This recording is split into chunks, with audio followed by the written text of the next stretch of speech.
Olá, está começando para a TV Mackenzie mais um Café Pensamento, o programa para aqueles que não têm medo de debate. Hoje nós temos aqui a presença do reverendo Carlos Aranha, que irá falar para nós sobre a relação entre amor e determinações divinas. Reverendo, muito obrigado por ter aceito aqui o nosso convite. Eu queria que o senhor falasse, né, sobre essa relação entre amor e determinações divinas. O senhor havia dito em um culto, né, ano passado, quando o senhor celebrou o casamento da sua filha, o senhor falou uma frase que me tocou muito, que era: não basta só amar. Se Deus não quer, esse amor não se realiza. Aquilo me pegou, reverendo, eu queria saber, né, eu e nossos telespectadores, como é que é isso? Quer dizer, não adianta só amar? Por quê? Exatamente. O que nós pensamos em termos bíblicos é o seguinte: o amor é um sentimento que procede de Deus. Deus é amor, procede dele todas as expressões de amor. Mas como sentimento, ele surge em nosso coração, ele cresce, mas pode acontecer de num determinado instante parar de crescer, diminuir e desaparecer. Tá. Então, quando os jovens pensam, nós vamos nos casar apenas porque nós nos amamos, tem acontecido constantemente, chegar um momento em que um diz ao outro: bem, eu não o amo mais. Naquele tempo, o meu amor era grande, agora não é mais. Então, se eles se casaram por causa do amor, não existindo mais o amor, não se justifica o casamento. Mas será, reverendo, que isso não tem a ver com formas, digamos assim, de pseudo forma de amor, ou de como a pessoa está compreendendo o amor? Porque muitas vezes o outro fala, é muito fácil dizer para o outro: eu te amo. Sim. E na verdade não é nada, é só, digamos assim, uma atração passageira. Sim. Então, porque me parece que quando nós falamos de amor, a impressão que me dá que amor tem a ver com amadurecimento, né? Amadurecimento da psíquica, espiritual. É verdade. Então, assim... Mas esses conceitos são muito subjetivos. Porque você pode dizer: eu tenho maturidade para dizer que eu amo e comigo não vai acontecer isso. Mas é extremamente subjetivo da sua parte. E se da minha parte não tiver essa maturidade? Então, por isso estou falando dos dois lados. Não né? é mesmo? Então, se o casamento tiver como base o sentimento, você estará numa situação que amanhã você não sabe o que poderá acontecer. Agora, quando nós dizemos, como a Bíblia diz, o que Deus une, Deus é amor, Ele inspira o amor em nós, mas é Ele quem faz essa união entre duas pessoas. E Deus é imutável. É como se disséssemos a raiz, a fonte, o alicerce do relacionamento não é o sentimento que nós temos um pelo outro, é Deus. E as paredes que levantam o edifício nesse alicerce é o amor quem faz. Então o amor é indispensável, mas na sua insegurança, instabilidade, ele não prejudica a base, o alicerce que é Deus. Mas, reverendo, também não corre o perigo, por exemplo, estava pensando assim, né, das pessoas, do ser humano, né? Muitas das vezes ele fala: olha, meu casamento não deu certo porque Deus não quis. Não pode cair nessa forma simplista? Perfeitamente. É uma maneira... E aí ele fala assim: olha, fala para o outro: olha, você desculpe, mas Deus não quer, então vamos nos separar. Não é complicado isso? Não, isso aí é uma fuga da responsabilidade pessoal. Eu creio que a pessoa pode usar, e muitos usam, Deus não quis, tirando de si a responsabilidade daquilo que ele fez. Isso acontece, eu sou testemunha dessa situação. Agora, não é a questão de Deus querer ou não querer, porque o que Deus faz é unir duas pessoas que querem ser unidas. Agora, esse querer é algo extremamente íntimo de uma pessoa. Quando ela diz lá naquela hora do casamento, eu quero ser unido a esta jovem, ela diz, eu quero ser unida a esse jovem. Deus vê a intenção dos dois, que é além do consciente, é além da razão. Deus conhece o íntimo da pessoa. Então Deus abençoa aqueles propósitos. Então Deus é quem dá a base. E depois vem as paredes constituídas pelo amor. Mas aí, daí, reverendo, também tem uma questão referente à construção dessas paredes, né? Que você falou, a base. E nós seríamos essa construção. E numa época na qual nós estamos, em que tudo é fugaz, tudo é aligeirado, inclusive a construção dessas paredes ficam aligeiradas, essa metáfora das paredes. Como é que fica, então, a construção de um relacionamento sólido, né?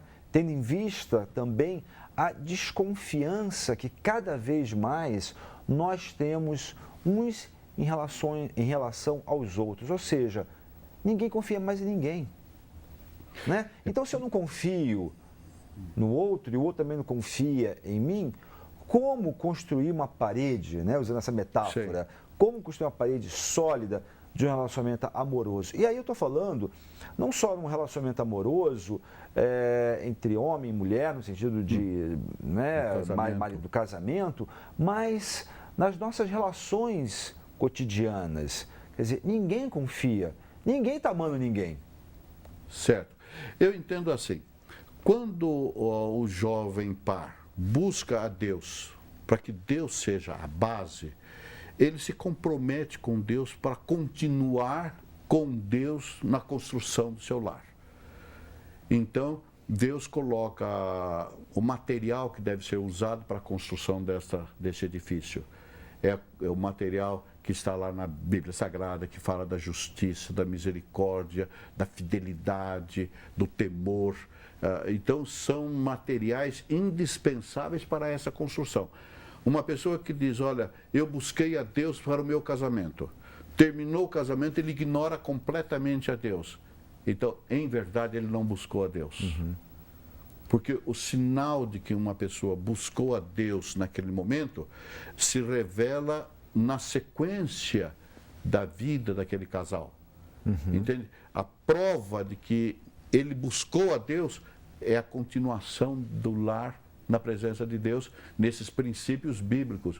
Veja bem, então, o mesmo Deus que se apresenta como base é o Deus que se apresenta dando condições para que este lar se a pessoa depender da sua natureza humana, com a sua vaidade, com o seu egoísmo, com o seu interesse próprio, então ela não conseguirá levantar uma parede que seja uma consequência do alicerce. Ou seja, se ela só está voltada para si própria, como é que ela vai estar aberta realmente para poder compreender, digamos assim, essas determinações do divino, determinações essas que necessariamente estão voltadas para o amor. Perfeito. E se nós estamos falando de amor, é voltado para o outro. Perfeitamente. Né? Perfeitamente. É impossível uma pessoa dizer assim, eu estou firme em Deus e não ter amor para revelar a esposa ou a esposa. É uma contradição. A Bíblia, inclusive, diz, aquele que diz que ama a Deus e não ama o seu próximo é um mentiroso, a Bíblia diz. Porque quem ama a Deus e vive no temor de Deus, a consequência imediata é este amor. Mas é um amor com maturidade, não é um amor poético, romântico apenas. Mas um pouco de romantismo é bom, né, reverendo? Precisa, mas é um amor sacrificial. Inclusive, quando o apóstolo Paulo fala aos Efésios a respeito do amor de Cristo pela igreja e diz que o amor do homem pela mulher deve ser semelhante ao de Cristo, ele diz que amou a igreja e se entregou pela igreja. Não é um amor apenas verbal, um amor circunstancial, é um amor de doação completa. Então, mas eu queria discutir a respeito dessa questão do amor como doação completa no nosso próximo bloco. E você já sabe, fique aqui com a gente no Café Pensamento.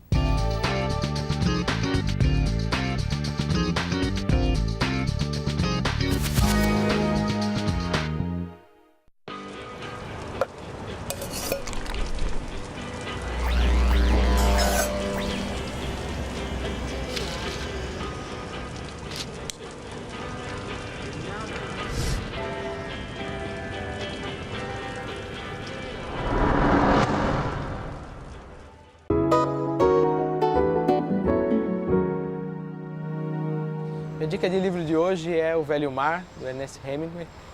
O livro conta a história de um pescador que vive em Cuba. É exatamente o mesmo cenário que o Hemingway escreveu o livro. Esse livro ele deu ao autor o Prêmio Nobel de Literatura de 54. Ele é um clássico. E eu indico, além por ser um clássico, claro, é porque ele mostra a superação de um pescador que passa 84 dias no mar, sem pescar nada, e depois ele volta para o mar sem nenhum ajudante e fica à deriva e acaba pescando um peixe que aqui a gente chama do peixe espadachim, né? E ele acaba amarrando no barco para trazer para a ilha. Só que durante o trajeto entre alto mar e a ilha, ele acaba sendo atacado por tubarões e ele passa toda essa dificuldade em relação... E ele chega na ilha achando que não pescou nada, quando ele acaba tendo pego o maior peixe que a ilha já viu.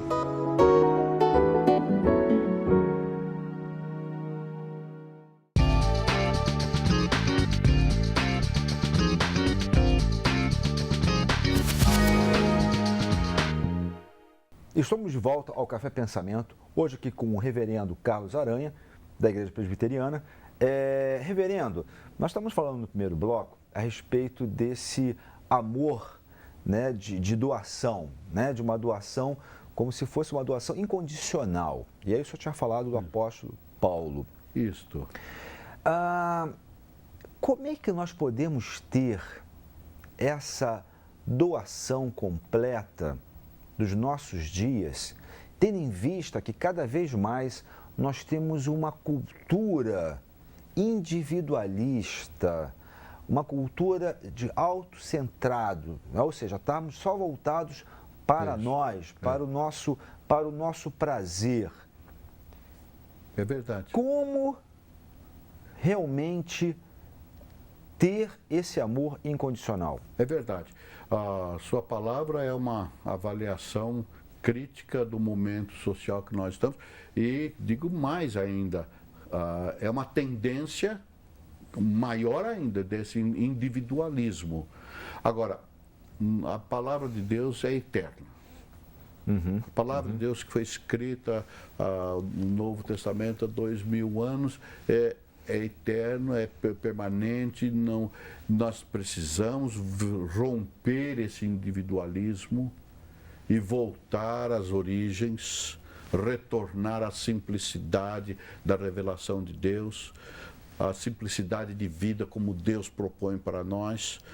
E então nós vamos descobrir que a segurança que nós desejamos ter não está nem em nós mesmos e nem no nosso semelhante. A segurança é Deus. E é Ele quem nos oferece condições para nos sentirmos, como diria, firmes nesses compromissos conjugais, compromissos decorrentes de um amor verdadeiro. Mas, reverendo, a gente tem tantos atrativos nos dias de hoje, né? Como voltar para essa vida simples que o senhor falou, que Deus, digamos, nos oferece, né? No sentido de voltar, quer dizer, voltar a uma vida simples significa na minha interpretação, voltar a uma vida autêntica, né?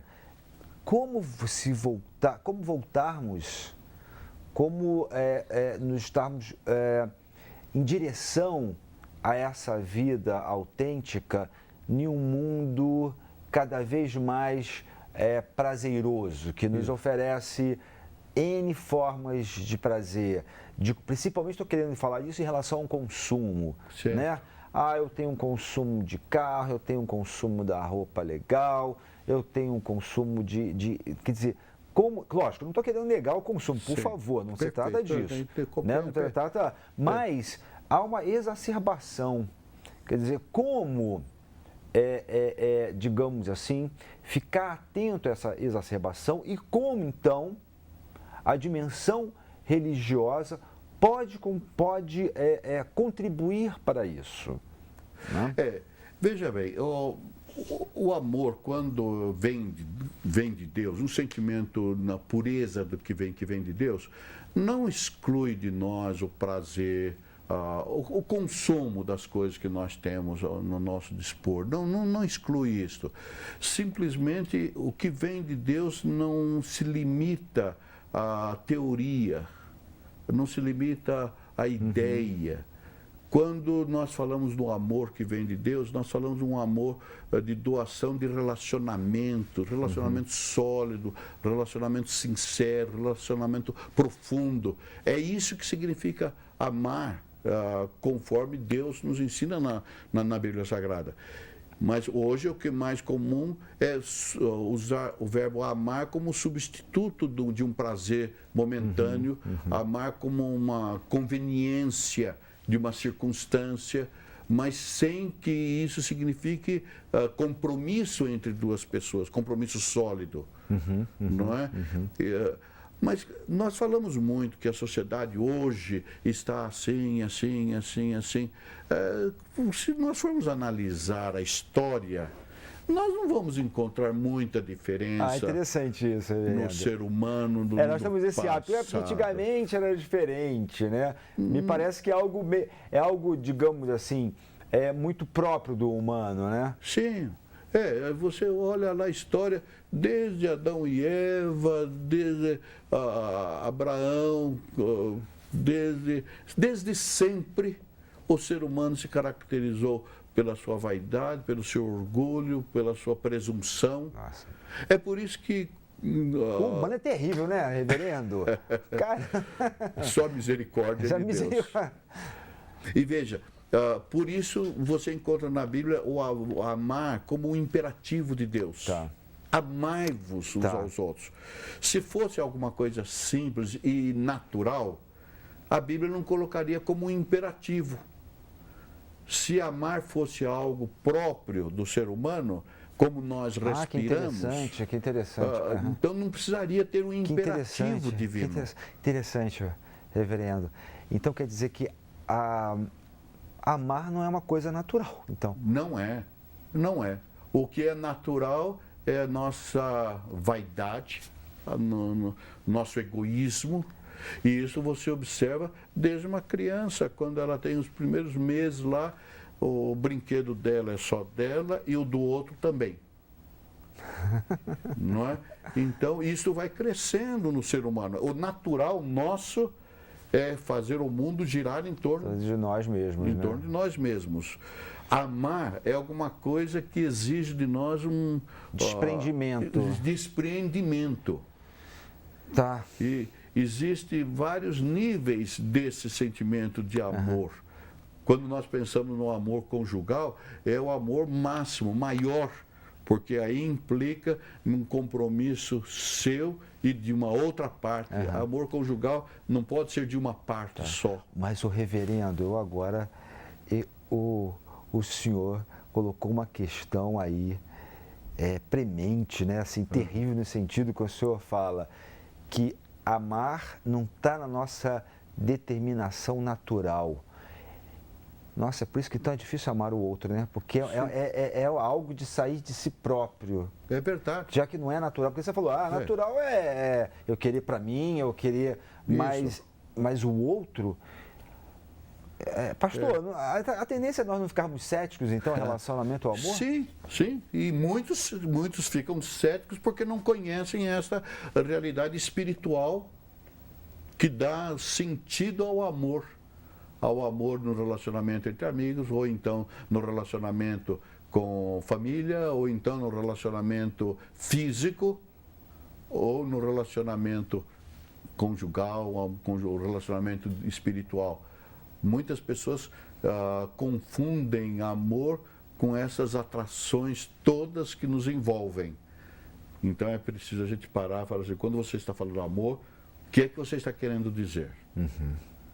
Porque se você está dizendo que você aprecia essa paisagem, muito bem, daqui a um tempo eu trago aqui, você volta e não, já não aprecio mais essa, aprecio aquela. Não é questão, não vou julgar sua sinceridade, porque você foi sincero, tanto na primeira observação quanto na segunda. Mas o amor conjugal, o amor que vem de Deus, nessa primeira e na segunda será sempre o mesmo. Tá. Entende? Então não se julga a sinceridade da pessoa quando ela declara o amor. Quando ela está declarando o amor, ela é sincera naquela declaração. Só que o passar do tempo faz com que outra situação aconteça.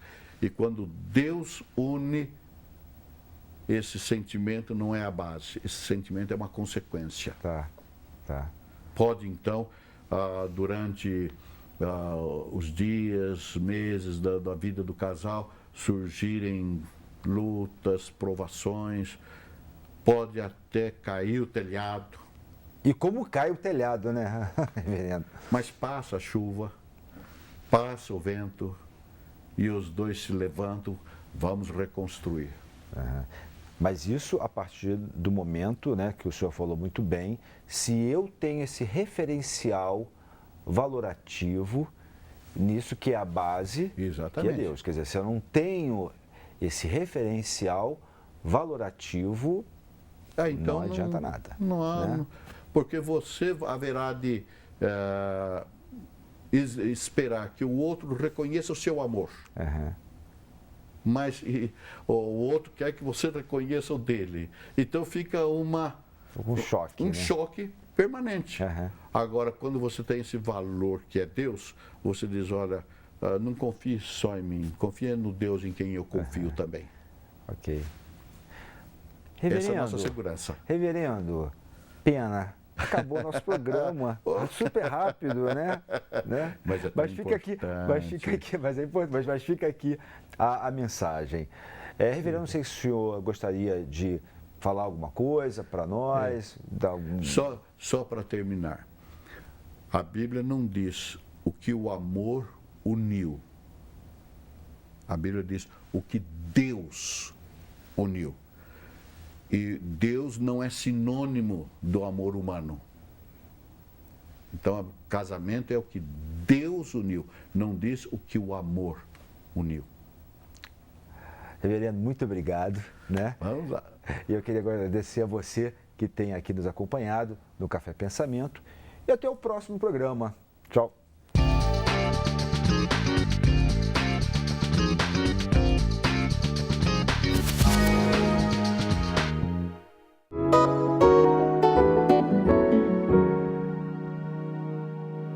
O livro que eu indico é A Guerra do Futebol e Outros Relatos, do autor Ryszard Kapuscinski, da editora Companhia das Letras. O livro é bastante interessante porque, como o autor foi um correspondente internacional da Polônia, ele fez cobertura das revoluções na África, na Ásia e na América Latina.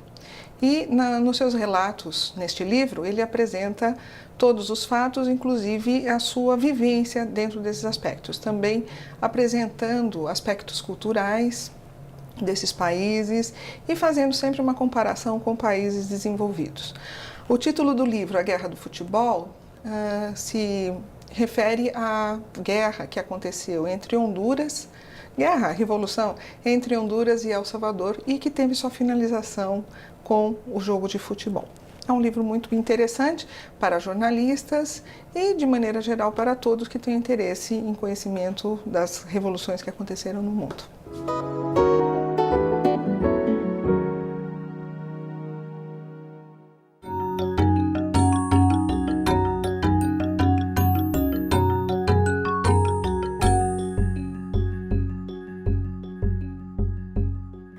apesar de ser condenado, o trote universitário ainda é praticado em muitos lugares. Mas o que muita gente não sabe é que esse costume de humilhar e cortar os cabelos dos calouros tem uma origem ancestral. Na Idade Média, as primeiras universidades da Europa ficavam isoladas das cidades e aldeias. Quando os novos alunos chegavam, tinham as cabeças raspadas e as roupas queimadas. Essa prática tinha uma razão. Era uma forma de evitar que os novatos trouxessem piolhos e doenças. Havia uma série de rituais de iniciação para que o calouro provasse seu valor e fosse aceito pelos veteranos, já que ir à universidade era um privilégio. A maior parte das pessoas da época era analfabeta e rude. Era como se os veteranos estivessem transformando um bicho do mato em um ser civilizado. Enquanto não eram integrados, os calouros ficavam separados dos veteranos por tempo determinado. Eles assistiam às aulas nos vestíbulos, locais onde eram guardadas as vestimentas dos alunos. O tempo passou, mas a prática de humilhar os calouros se manteve. Felizmente, muitas universidades estão adotando projetos que permitem uma integração mais civilizada com os calouros. Afinal, o trote pode até ser baseado numa tradição, mas isso não justifica a violência de forma alguma.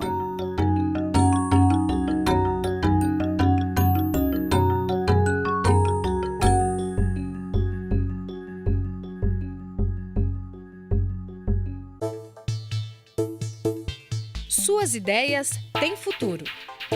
Empreender, parcerias, inovação, ideias, recursos financeiros, plano de negócios. Se você tem uma ideia de negócios ou se já possui uma empresa, a incubadora de empresas Mackenzie poderá ajudar no seu desenvolvimento.